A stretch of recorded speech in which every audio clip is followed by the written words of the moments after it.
Hey there, friends. If you've been battling bloating, gassiness, stomach pain, or feeling like your digestive system has turned against you, you might have heard the term IBS, right? Maybe you've even been diagnosed with IBS, but what if I told you that what you think is IBS might actually be something else?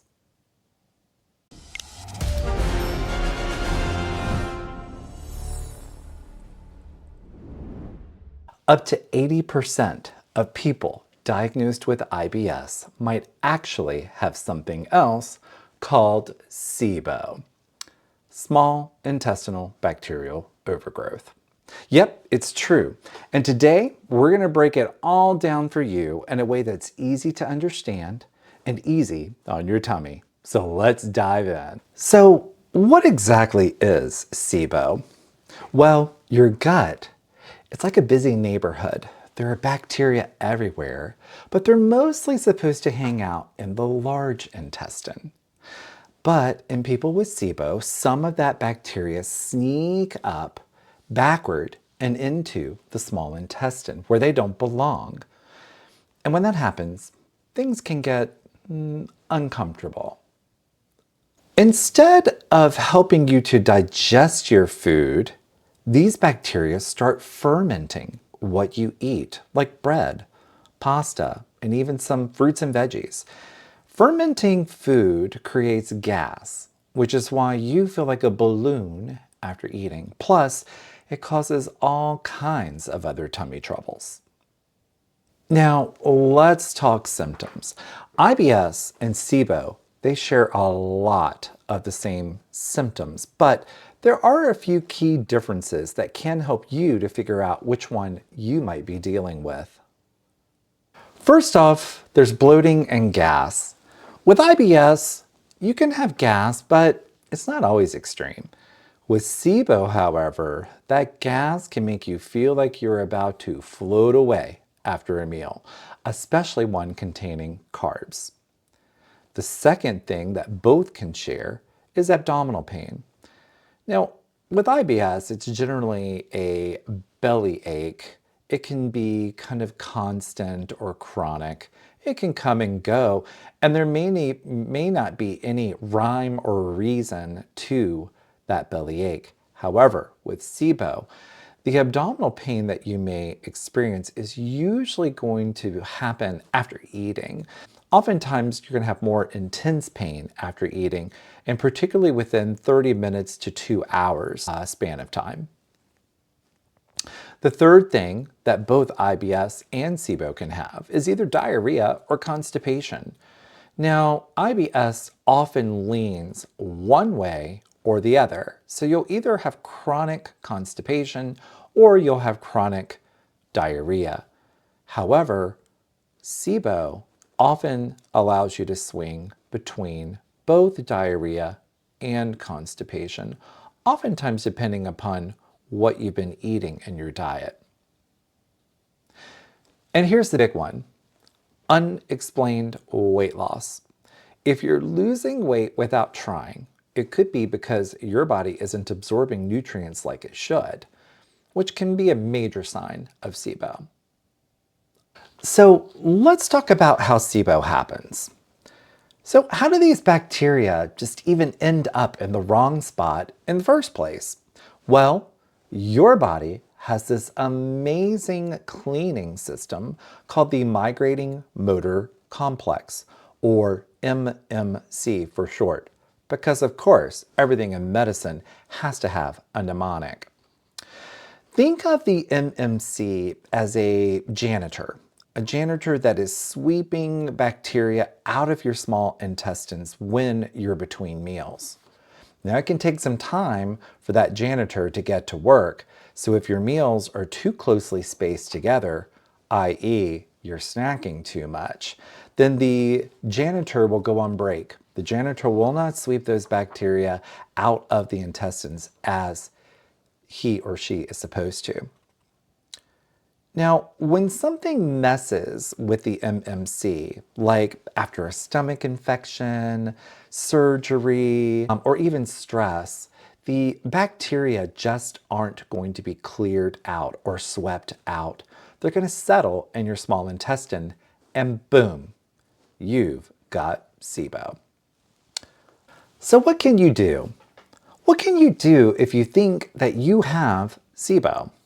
First, ask your doctor for a SIBO test. It's a simple 3-hour breath test. Yep, it takes a little patience, takes a little preparation the day before, but the right diagnosis is going to make a world of difference for you. And once you know, you can start healing that gut of yours. And by the way, if there's anyone out there telling you that you can diagnose SIBO accurately from a stool study like a advanced GI map or a doctor's data GI 360 or a Genova Diagnostics GI effects, they are well-meaning, but they are blatantly wrong. We do not have that capacity to do this type of diagnosis at this time. And we're going to save the food marble for another talk because they too tout that they can diagnose SIBO based on an at-home system. It's controversial. And again, all for another topic on another day. As for other things that you can do if you suspect that you have SIBO now, there's going to be some period of time, not too long, where you should alter your nutrition to help your gut get back on track. If you've been dealing with gassiness, bloating, food intolerances, especially after eating carbs, you're really going to need to tweak that diet. Stay tuned because that's also a video for another time. And we're going to dive deeper into that very soon so that we can go over some of the best foods to eat and the best foods to avoid if you have SIBO. But eater beware. You don't want to take your diet into too restrictive of a place for too long of a period of time. Well, what's too long of a period of time?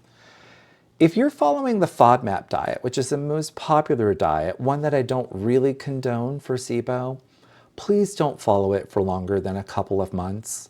I have seen client after client, patient after patient that has been doing this diet because it does help to bring relief. They've been doing this diet for entirely too long. And when that happens, you create the biggest divide between your bad bacteria that are causing SIBO, and you start to really take the other good bacteria that could help you to fight off SIBO, you take them down a significant notch. That imbalance allows you to keep the pathobionts just flourishing during this time. But again, we'll go over that in another video. For now, just know that you don't want to be too restrictive for too long. Okay, so some final thoughts.